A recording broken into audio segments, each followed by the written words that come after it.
حضرت سیدنا غوث العظم محبوب سبحانی قندیل نورانی حضرت شیخ عبد القادر جیلانی رضی اللہ تعالیٰ عنہ، آپ ماں کے پیٹ میں تھے، ماں کو چھینک آتی تھی نا، تو جب چھینک آتی ہے تو بندہ کیا پڑھتا ہے؟ الحمدللہ۔ تو جو سننے والا ہو وہ جواب دے یرحمک اللہ۔ تو آپ کی ماں کہتی ہیں میرا بیٹا میرے پیٹ میں تھا، مجھے چھینک آتی تھی تو میرے پیٹ سے یرحمک اللہ کی آوازیں آتی تھی۔ جب حضرت سیدنا غوث العظم محبوب سبحانی قندیل نورانی حضرت شیخ عبد القادر جیلانی الحسنی والحسینی نور اللہ مرقدہ، آپ کی جب عمر 5 سال کی ہوئی تو آپ کے والد گرامی آپ کو لے کر استاد گرامی کے پاس لے گئے اور کہا کہ ان کو قرآن پڑھا دیں۔ تو استاد گرامی نے بسم اللہ الرحمن الرحیم پڑھائی۔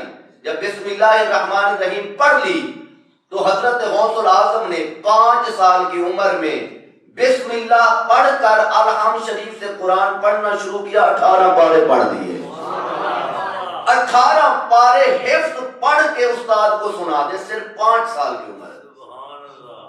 تو استاد نے کہا آگے پڑھو نا، 19واں سپارہ شروع کرو۔ کہنے لگے میری ماں کو اتنے یاد تھے، میری ماں کو اتنے یاد تھے، میری ماں صبح مجھے لوریاں بھی دیتی تھی اور مجھے دودھ بھی پلاتی تھی، قرآن بھی پڑھتی تھی۔ وہ قرآن پڑھتی تھی، میں سنتا تھا، وہ پڑھتی رہی، میں سنتا رہا، میں یاد کرتا رہا۔ میری ماں کو 18 یاد تھے، میں نے 18 ہی یاد کر لیے۔ تو ماں کا بھی تو کوئی حق بنتا ہے، ماں کی کوئی ذمہ داری ہے۔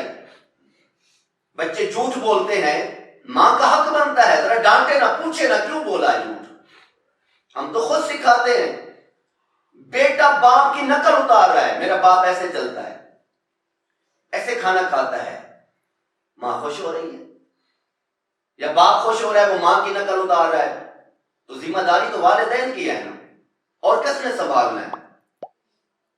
استاد کے بعد تو بچہ بعد میں جاتا ہے، پہلے تو ماں باپ کے پاس آتا ہے۔